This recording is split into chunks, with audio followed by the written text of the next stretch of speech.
With any kind of media I'm watching or reading or playing, the biggest priority for me is the characters. Yes, I think characters can make or break a story depending on how well written or likable they are. Like, a story can be basic or just okay at best, but if the characters are great, it's getting a high score for me, simple as that. And I don't care how beautifully crafted a story is, like I'm talking written by Shakespeare himself. If the characters suck or are trash and I don't like them, it's getting a 4 out of 10 at most. That's just how it goes. And when a show has either the whole cast of characters be great or have a great cast and a beautifully told story, then that's the best of both worlds. But even with all of that, there's always that one character, that one character in these shows that just suck and are garbage. Like, so bad they can distract you from the show almost. Like, you could be watching some peak fiction. I'm talking 10 out of 10, just masterful stuff. And then that one character comes in and ruins it all. And I'm like, God damn it, don't ruin my vibe, bro, God! Like, bro, these characters just make my balls hurt in a bad way. I can't stand it. So in this video, I'm gonna be ranting about these types of characters that I just don't like or just straight up hate. And the best way to start is a cast I did not like since my childhood. The Cyber Chase crew. You're telling me you still haven't stopped this virus after all this time? It's still there. This whole adventure started 22 years ago and you're still going, bro. Call someone to fix it! Y'all gonna last longer than One Piece at this point, you losers! Get in that goddamn locker, you nerds! Next one is Carmen from the George Lopez Show. Now, I love the George Lopez Show growing up. Watching it at Nick at Night while playing on my DS or my Wii U will always hold a special place in my heart. And I really like the characters here. They're all just naturally funny with their wacky adventures. But Carmen, the oldest, I could not stand her at times. My biggest issue with Carmen was that the show always tried to make you feel bad for her, even in episodes that don't even involve her. And honestly, it would sometimes work, like in the first season when she broke up with this guy, but he spread rumors about her that she slept with him, which that was a lie, causing Carmen to be severely bullied and harassed constantly at school and even get into a fight that she won. And even after proving the rumors aren't true, the bullying kept on going and even gotten worse, to the point where a guy tried to hook up with her in the girls' bathroom. And it was really sad, and the show does a great job of making me feel sad for Carmen, because it really was, like, it was real. And then when she moved to a different school, she made everyone think she was easy to hook up with, because that made her popular. Huh? Are you serious? We went through all these emotional moments of you going through some terrible things, and you decided to just throw that away and lie about being a thought to be popular? Like, I'm just confused thinking about that. How does that work? What is this logic? And after she moved schools, there was no going back for her. She became insufferable. It all started when she started dating this guy, Zach, the bad boy who was the son of George's boss. Carmen kept it a secret because George wouldn't approve, and no, duh, he wouldn't. Zach, this dude is crazy. And I'll admit, George was harsh on her, but she took a step further, calling her family, telling them she's running away with Zach, the responsible drinker over here, and even ruining Max's biggest graduation day, you jerk!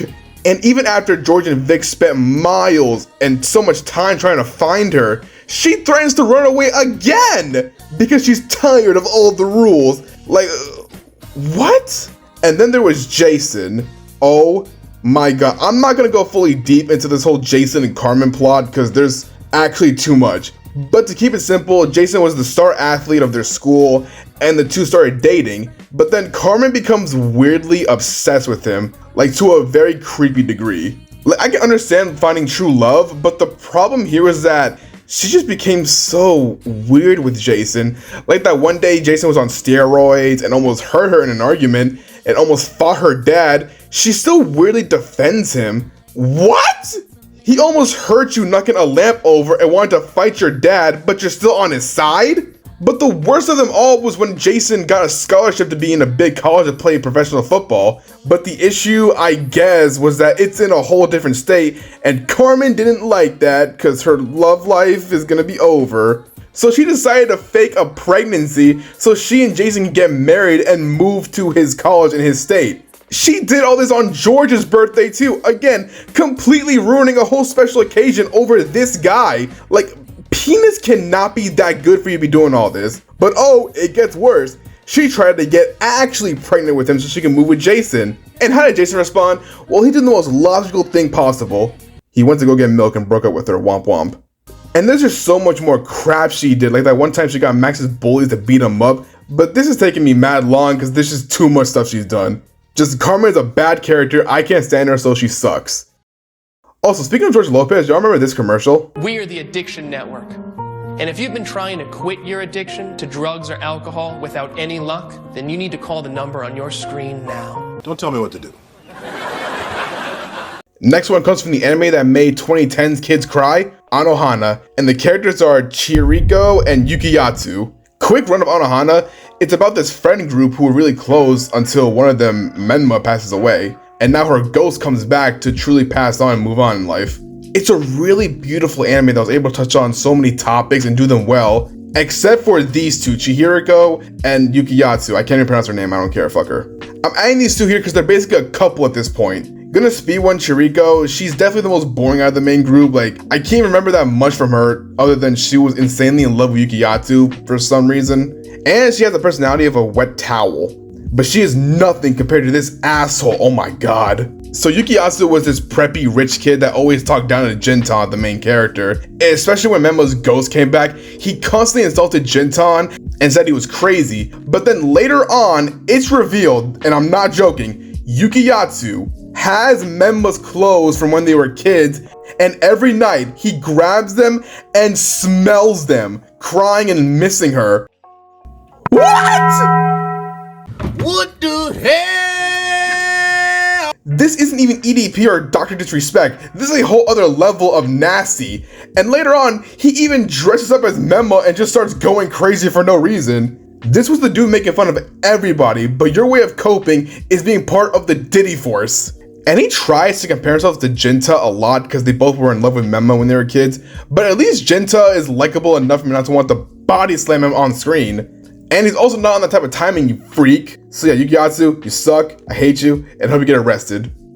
Moving on to another anime, Jujutsu Kaisen. Since the manga is ending in 5 chapters, I thought it'd be interesting to talk about a character I don't like from the series, which is, well, there's a lot. Since Gege's weird seal of wasting characters or making them bad as they go on, but the first one that comes to mind is Kenjaku. Jesus. Kenjaku is one of my least favorite villains in all of Shonen, to be honest. I've never seen a more sauceless bum villain since like Muzan. And why do I think this? Well, besides the reveal to Gojo and Shibuya and starting the calling games, he is so boring. All he does is act like a mysterious badass, like he's gonna do something crazy, and then just hangs out the local playgrounds with other curses. Now we have another member of the Diddy Force, and everything that's built up with him leads to nothing. Nothing! The reveal to Gojo, nowhere. They spoke once, and after that, never again. Him possessing Yuji's mom and basically being his mother, which is still crazy, that goes nowhere. I don't even know if they ever interacted. I just forget. All these L's, and he still tries to act like some knockoff Aizen and Sensui, but all he does is try to set things up and then appear last minute at the end and fight some random fodder-ass characters. At least Aizen and Sensui actually came off as threats and had great fights and endings. Which, speaking of endings, this man has to have one of the worst ways to go out as a villain. In the final arc, Kenjaku randomly kills some lady, then had a fight with Takaba, the comedian, that I just don't want to get into right now. Anyway, after that train wreck, Kenjaku gets sneak attacked by Yuta, and he cuts Kenjaku's head off. And reading this, you're thinking, whoa, how is he gonna get out of this? Like, how is he gonna come back? What? Come back? What are you expecting, a good character? No, he doesn't. He makes some long speech of not being forgotten, then dies. That's it. That's the last time we see Kenjaku. We went through all this bullshit with you just for that. That's your ending. Getting sneak attacked, and then Yuta took your freaking power. This ending dead ass pisses me off, because Kenjaku was a big villain that Gege hyped up, but then just kept fumbling with him, making him feel like an extremely pointless character. And he is. He's a lame character and a sorry excuse for a villain. This is why Geto will always be better. You will never be Geto. You'll never be Geto! Filthy monkey who can't even use jujutsu. Just like me for— Moving on to a better battle shonen of the 2010s, and the reason why my channel is known in the first place, My Hero Academia. The thing about MJ's cast is that there's a lot of characters that I adore and think are well written. Even the ones that did terrible things are still handled really well. And then there are other characters I just want to punch in the face, and one of them is Anasa. Anasa was introduced in the license exam arc, which is already not a good start. And at first I kind of liked him. He left a strong impression being a fan of UA. He's got a great quirk, which basically means he's an airbender. But as the arc went on, it's revealed he has some kind of beef with Todoroki. And you're just there thinking, what happened? And then it's revealed that he's a big fan of Endeavor, or he used to be because he was a dick back then. And all this buildup, you'll think he's about to go crazy, and you'll see the real reason why he's mad at Todoroki is Todoroki glared at him at the entrance exams, reminding him of Endeavor. That's it. That's why he dislikes Todoroki. All he did was look at you the wrong way, and you just thought, yeah, nah, you finna be my mortal enemy, bro. This is also the reason why he didn't accept UA and went to a different school, all because of a look. And before y'all say, oh, what about Rei? That happened to her and made her snap. It was way more than just Todoroki's eyes. Endeavor was verbally and physically abusive towards her and Todoroki, treating them horribly for years, leaving her mentally broken, so that's why it's more believable. And all he did was reject your autograph, and I'll admit, Endeavor was harsh because it's Endeavor, like, this dude was actually out of pocket. But projecting that on Todoroki, especially for another stupid reason, made him more annoying. What really makes me dislike him more is the fact that this whole dynamic between him and Todoroki was just forgotten about. Seriously, the last time these two talked was at the Remedial Course arc, which is the most mid-arc in My Hero, by the way. And he doesn't do much, just be goofy, and he meets Endeavor again, then he dips. That's it. We literally do not see him again until the final arc, and that's literally it. He barely does anything in that arc. Bro acted this annoying and petty for nothing, wasting my precious time. You know what I could have been doing not watching this shit? I could have been playing games, playing with myself. I understand Endeavor. I'd ignore your annoying ass too, and then beat you and your parents. Moving away from anime to now going to live action, and that's The Boys. And what character am I going to talk about? I go with Firecracker, the new hero in the 7. Pedophile. For the last character, I'm going to go to video games, and one of my favorite game series ever, Persona. More specifically, Persona 5 Royal.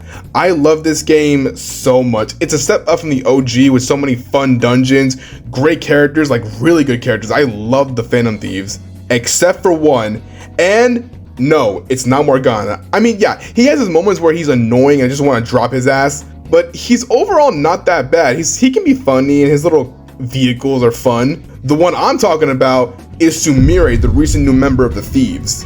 I know what a lot of y'all are thinking. Now, gee, why do you not like Sumire? She was so important to the ending of Persona 5 and has a whole big backstory, so what's the problem? Well, that's why. Sumire is one of the most boring characters I have ever seen. She has the most basic personality you'll find in any girl character in any game. What doesn't help is that she's barely in the game that much. She only appears a few times in the beginning, and by the time you get to like the second palace or the third palace, she's basically forgotten about until the writers were like, hey, hang on. Remember her? The red hair girl? Yeah, her? She exists, so she'll be important soon, don't worry. Everything about her feels so forced, her awakening feels forced and random, and just fuck with the pacing of the game. Like, that time could have been used for other social links, or, you know, have some more moments with Haru. You know, you could have done that.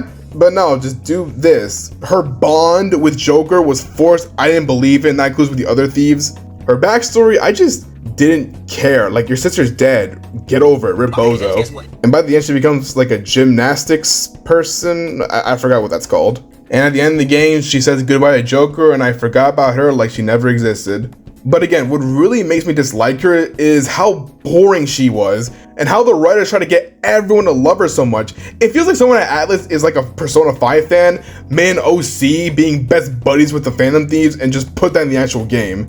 And I don't like using the, they're just an OC character, they're boring, they have nothing of value complaint. But here it makes more sense, because that's really Sumire, it's more apparent for her. Like, I don't know how liked she is in the Persona fandom, but for me, she's just a lame and boring character, and one of my least favorites in all of Persona, not just 5. And that's gonna be it for now. I hope y'all enjoyed. I know I did, because I love ranting about characters that I just hope swallow laxatives. If you guys feel like I missed a character, I'll definitely make a part 2 to this, since this was fun and I want to talk about other characters. Anyway, like, subscribe, eat your vegetables, and to end this off, Caillou is a bitch.